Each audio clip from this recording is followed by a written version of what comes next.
Hey everyone, welcome to the show. I have another disturbing story to share with you today out of MAGA land. And yeah, I was thinking about it. If our country, if we had one of those directories like they have in the malls where it's like, oh, you are here, and it tells you where you're at and try to figure out where you want to go.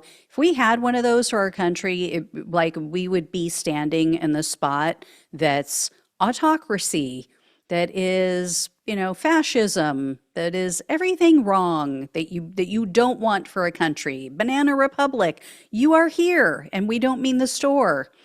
Anyway, we have proof that Trump and his minions are just pure evil. So, Republican congressman and Army veteran and Florida man, all in one, Cory Mills, is a married member of Congress. He is in the House of Representatives. He is a U.S. congressman. Yet he is having a relationship, apparently, with a 27-year-old woman. Okay, married, having another relationship. Last Wednesday, the police were called out to a Washington, D.C. apartment. Mills, I guess you would call her his mistress. They're not naming her, but she claims that Mills physically assaulted her. They said, the reports from NBC News said there were no weapons involved, but there may have been a use of his hands or his feet or something. And the woman told police that Mills, quote, grabbed her, shoved her, and pushed her out of the door. That's in the police report. She showed the officers her bruises, and the police described them as quote unquote fresh. They also described her as quote shaking and scared. In addition, this woman allowed the police to listen to a phone call where Mills was telling her to lie to the police. He was saying, lie about your injury, say they happened somewhere else. Again, this was in the police report. And the police report says that this woman, quote, let officers hear Mills instruct her to lie about the origin of her bruises. Eventually, Mills made contact with police and admitted that the situation escalated from verbal to physical, but it wasn't severe enough to create bruising. Okay, so he calls the police. They have this all documented. She has bruises. She's shaking. She's scared. She says he physically assaulted her. They have him, or the police, hear him on a phone call telling her, lie. Don't tell them that you got your bruises somewhere else. And then he admits that, yeah, we had an argument. It escalated to physical, but, not enough to bruise her. This is all in the police report, so presumably not in dispute. However, Mills is now saying, no, nothing happened. What they're alleging is false, never happened, blah, blah, blah. So after the police say, okay, we're going to arrest him, we're going to arrest Mills, this woman recants her story. She all of a sudden says, oh, I was jet lagged, I was sleep deprived, these bruises weren't from that. It was from an incident that I had while I was recently traveling. Now, if you guys know any abuse victims, which I do, my mother was one, you know how they are, right? First of all, they don't want to anger the other person because it could make things worse. They could get even more physical with them, especially if they're married. Now, in this case, they're not, right?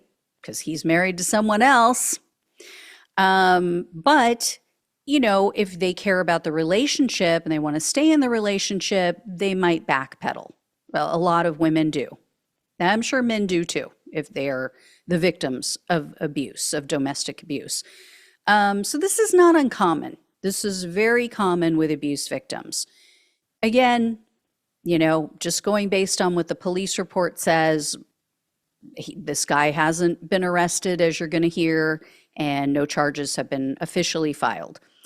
Anyway, just based on what is in the public sphere, based on what's in the police reports, there appears to be enough evidence for him to be arrested, whether or not she wants him to be.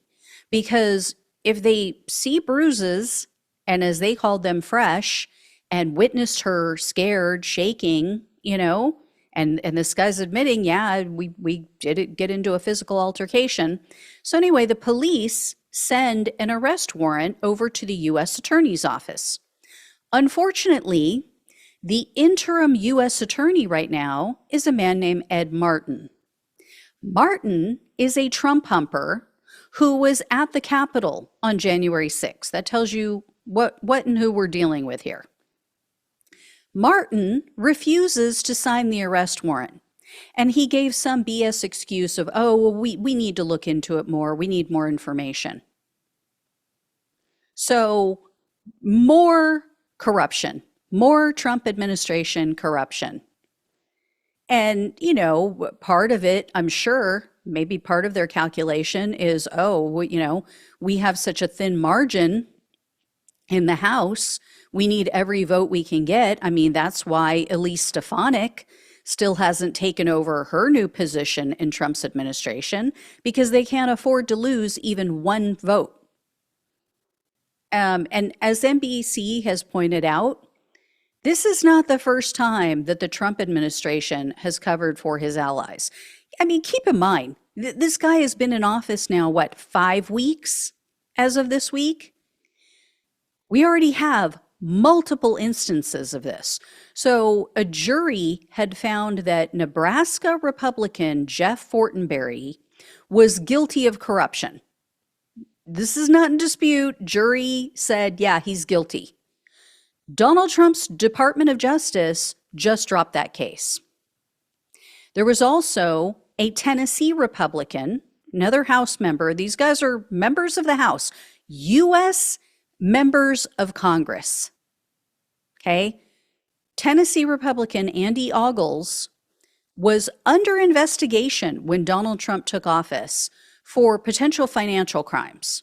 They caught him saying that he loaned his campaign something like $300,000, but then they start looking into his financial reports and he doesn't have $300,000. So, where did that money come from?